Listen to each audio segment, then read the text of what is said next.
Hi, everyone. Welcome to Mama Wears Athleisure. I am your host, Mariela de Santiago, a first-time mom. We focus on all things mom with tips to help make life easier and more organized for all you mamas out there.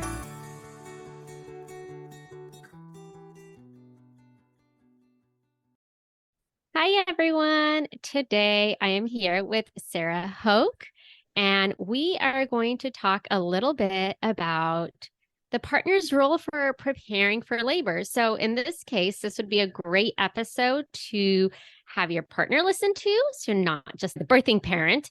Thank you so much, Mariella, for having me. My name is Sara, and I run Village Birth in Los Angeles, which has in-person prenatal classes, support groups, lactation consulting, doulas, and a network of perinatal specialists. But outside of that, I am a mom of two. I'm a birth and postpartum doula and a childbirth educator. Since we are going to be talking about what a partner can kind of do to help take on a role when it comes to the labor process, let's just jump right into it. So, what can a partner do to prepare for what's needed when it comes to delivery?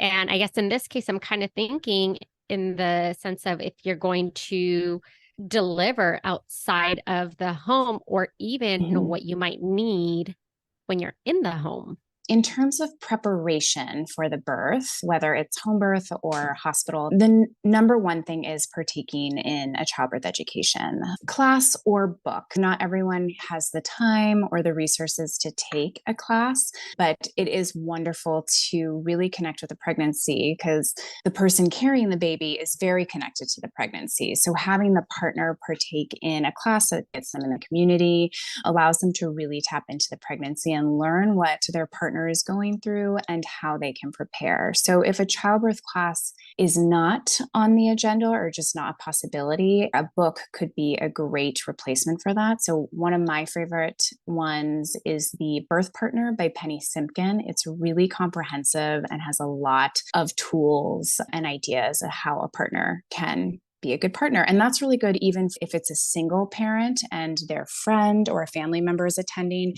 That's a really good book for them to read as well. Another book I love is Transformed by Birth by Britta Bushnell. Outside of education, I would say participating in packing the birth bag or getting the home ready in the event that it is a home birth. The birth partner really should know how to access what's in the bag, right? So things that are usually needed last minute or within the throes of birth are hair ties, chapstick, the massage tools, essential oils, anything that's going to help the birthing parent. And they want to know where they are so they can grab them when the stakes are high, because usually those birth bags are pretty jam-packed. Again, this is preparation for birth, participating in writing the birth preferences together. So if you're taking a childbirth ed class, that's usually a part of it. If you're reading a book, just sitting down together and going through all of the options and what's important for your family within the birth. Some really good points, like definitely having the partner do the packing because, yeah, you're right. When you, as the birthing parent, is going through the whole labor process, like it's really hard to think about, hey, can you grab such thing that's in this bag and that pocket, right? And yes, we take so much. I mean, I even took our own pillows. When you leave the hospital, you have to put your infant in a car seat. So, and what are some things that the partner can either do in advance or prepare for when we are leaving, whether it's the hospital or your birth center? Because you, as the birthing parent, you're moving slow, you're recovering, you're in pain. There's a lot happening that you didn't know was going to happen if it's your first baby, or it's different if it's your second or third. So for leaving your birth center or place of delivery, the things that are going to need to be ready for your home or for your car. So obviously the car seat, that's a really good thing. Although both parents should really know how to do the car seat. And it's not easy, right? Car seats? It's not. Oh my gosh. There's actually even classes that you can take. We don't offer them at Village Birth, but there are like car seat technician classes that you can take, which are really nice. And sometimes it's like done at like a local fire station station. So check those out in your city. But then, of course, the logistics of the nursery, setting up the crib, because we all know that that's usually done in the third trimester when mom is a little bit bigger and not really able to set up IKEA furniture. So absolutely partners can do the building for that. And just doing that all together though, of like, where is the changing station going to go? Do we want a changing station that's a little bit more mobile, having that one in the living room? You might find that you don't change your baby in that like normal place where you decided. So having different changing stations throughout the house can be helpful as well. You mentioned at the beginning of this chat, it was how dads or partner that isn't going through the pregnancy, how yes, they don't have that same connection. And so sometimes it is, at least I felt in our situation, like it was more real to me at first, whereas my husband didn't really feel the changes until it was like, here's the baby, right? Because they're not going through these uncomfortable changes of like, yeah, I can't turn and sleep on my belly, or I can't move and stuff. Yeah. And especially in the first trimester, when you're not visibly pregnant, you don't have as big of a bump or it's taking a while to get there. It's really easy for the partner to not really feel the shift the same way the birthing person does. But even when you are pregnant and visibly pregnant, I mean, it's just really nice to start incorporating the partner into like all of the preparation, because it's easy to get caught up in our busy lives. Yeah, it is. And it's also really nice to like have them, whether they're going to have their own diaper bag or you share one, like have them know exactly where everything is, have them prep the bag anytime you guys are heading out the door together, because that way you're not having to be interrupted of, hey, where are the diapers? Where's this located? Why do I need an extra change of clothes, especially as an infant, right? So yes, lots of good points on that. My next question was any of the paperwork. So what are sort of paperworks that the partner can gather and have ready when it comes to the delivery? Like, what are they going to need? What is the birthing parent going to need to bring to their birthing location? Number one, if you are writing out your birth preferences, so that's the things that are important to you within the birth. It doesn't need to be every single thing, but I usually recommend people, if they are typing it out, to keep it to one page. What's important to you, right? Is silence during the birth or dim lighting or anything about pain management, all the things that you would like that you think is supportive for your birth and your goals should be written down on a one-page piece of paper, and you should bring a couple copies. So one that you would give to the nurses in triage, and then other copies for maybe labor and delivery once you're admitted and you're into labor and delivery. You also might have something typed up that is separate from your birth preferences, like your postpartum time or revolving around baby care. So do you want this certain vaccine? Do you want to have a bath while you're in the postpartum, meaning the baby taking, moms definitely want to shower after that birth, but do you want to bathe your baby? All those things. So that can be something that's thrown into the bag after it's typed up. So that might not be hard to remember, but that's definitely important. In addition to, again, the partner knowing what's on the birth preferences, and then making sure that both partners' insurance and ID are with them. And that's particularly for a hospital setting. When you're going into a birth center or if you're having a home birth, that's really not a thing. During the actual labor process, what can a partner do to help with this? Like, how can they make it easier for their partner? One thing is that they need to be the main communicator, and that's with the birth team, right? That's with the midwives, the OBs, the nurse staff, and the admins at the hospital or birth center. I want to talk about triage because that's when you enter a hospital, and triage is really where they're deciding, are we going to admit you? Are you in labor? And in addition to just being checked in and needing the insurance and the ID, there's a lot of questions from the triage nurse. And they're usually directed at the birthing parent, but the partner can step in and answer those questions. The reason why it's so helpful for the birth partner to do that communication is because we really want the birthing parent to be in their bodies, focusing on their breaths, not distracted by any sort of thinking or communication, right? So knowing ahead of time what the medical history is, any medications that they're on, writing down before you get there if the water has broken, what time that happened, what has the contraction pattern been, if you have been recording that. So these are some of the questions that are going to be asked, and some of them will feel a little redundant or that you've already answered before in prenatals, like you'd think that it would be in the charts, but it's really just a checks and balance system. And the most that a partner can do in terms of communication will help the birthing parent just focus on the breath and have an easier time. And this goes for anytime a new nurse comes into the room or a new doctor on rotation. Being a communicator is the best thing that the partner can do so that mom can stay in the zone.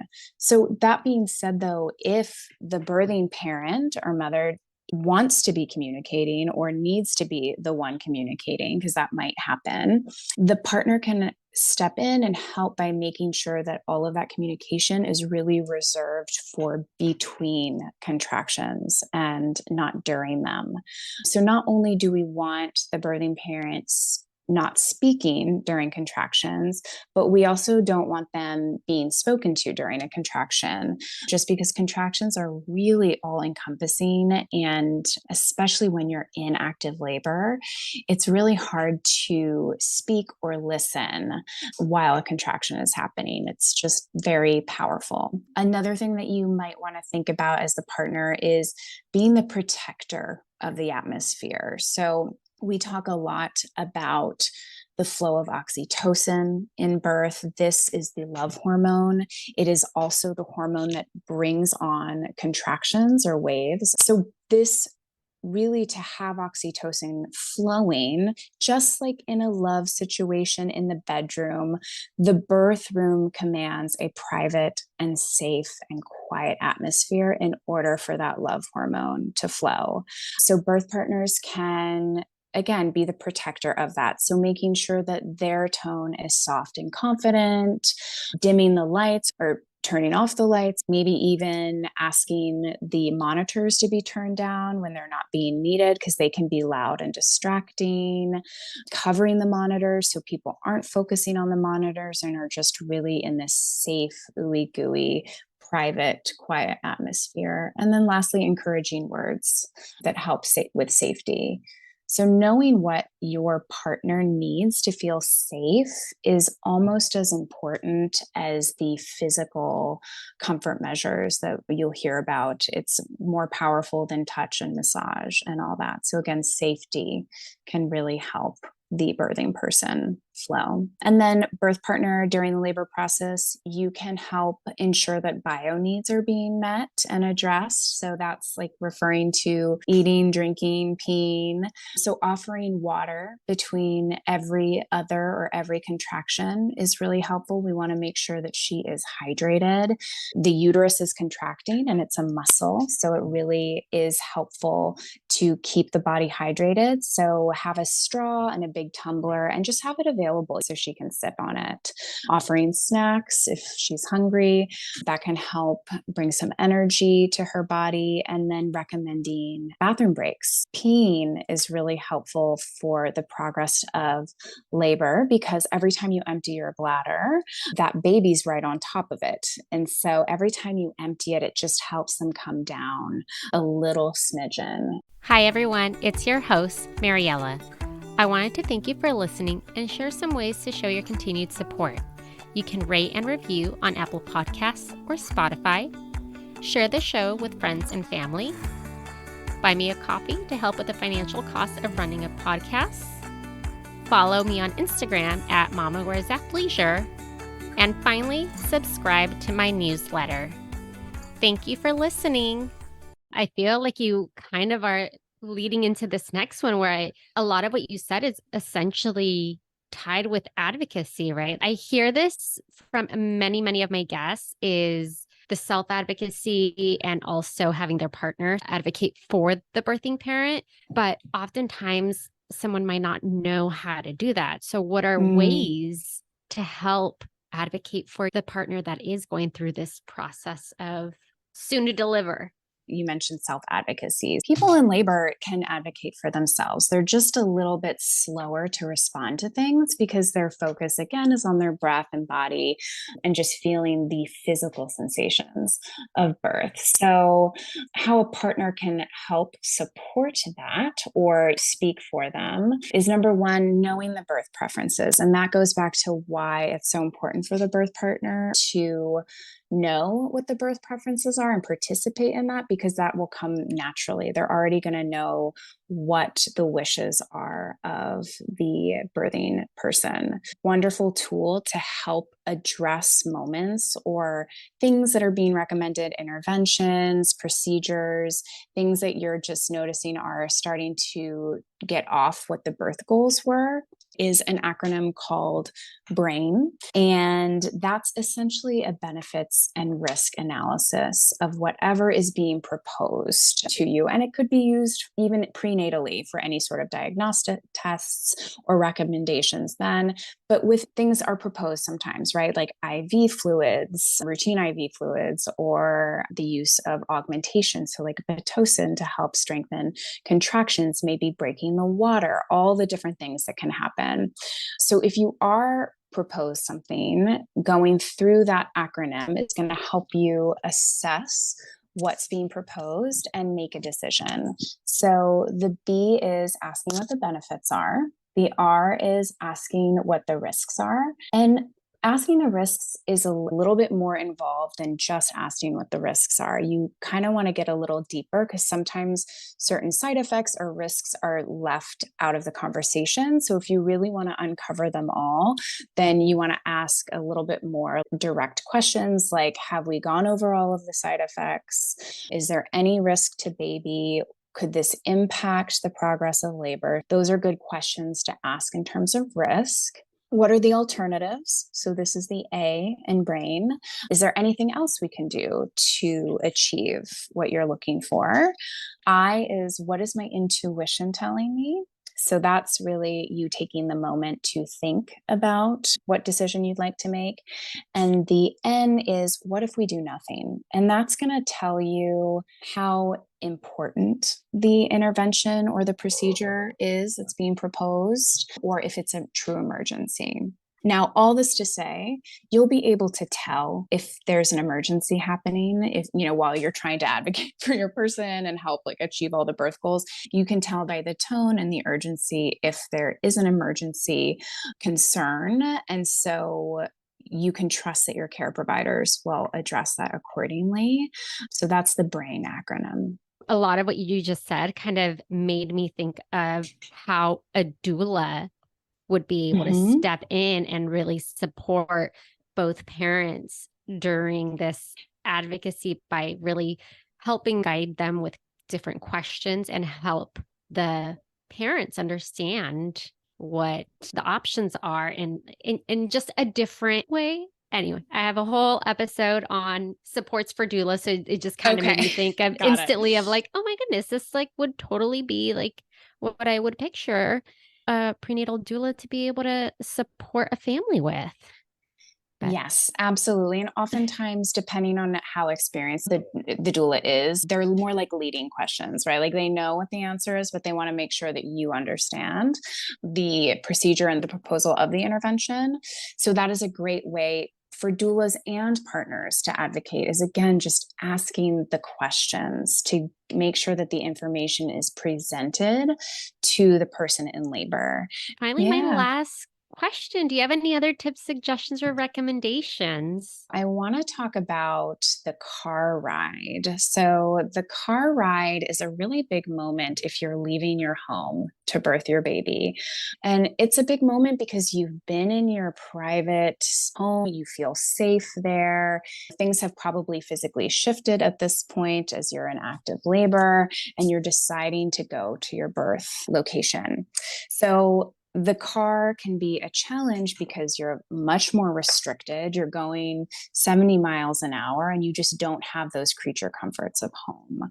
So the partner can make this more comfortable by doing a couple really easy steps.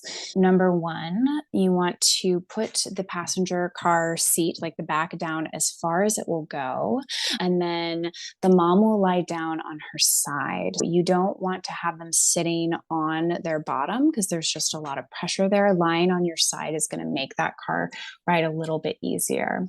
Also, before you help her sit down, you want to lay down a towel on the car seat. And this is to catch any fluid that might be leaking if your water has broken or not. And if your water has not broken yet, by the time you depart, you want to just have a little insurance that it doesn't gush all into your seat. So that might be helpful. You want 2 pillows with you. So after you help them sit down and lie down on their side, you're going to stick 1 pillow in between her legs to make sure that that's comfortable for her. And then have one underneath her head or kind of like hugging for her. So she can just really relax into that position. And then lastly, having a plastic bag handy. So one of the symptoms of active labor is nausea and vomiting. So having that bag can be useful if vomit is part of the equation on the way over there. Another tip, so I'm sure people have heard of this, of timing contractions. So before you get to your midwife or your birthing location, if you want to time your contractions, you're literally just timing them. So you get a sense that they're starting and then ending. The best way to do that is by using an app. There are a couple out there. The one that I really like is called Full Term. Partner, have that on your cell phone before birth starts. And it's really easy to figure out, but you just record contractions. So you want to have a snapshot of contractions to determine when you want to leave for your birthing destination, or you want to share this with your midwife who's coming over to your home.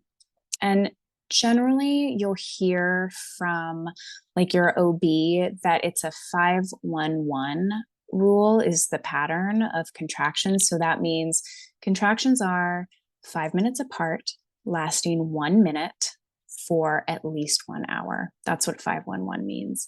But I will say that I feel like 5-1-1 is often an indication that the person is entering active labor and birth really isn't imminent. This is not perfect science here. You really want to look at behavior. Are they becoming really internal? Have they really shifted? Are they vocalizing a lot more?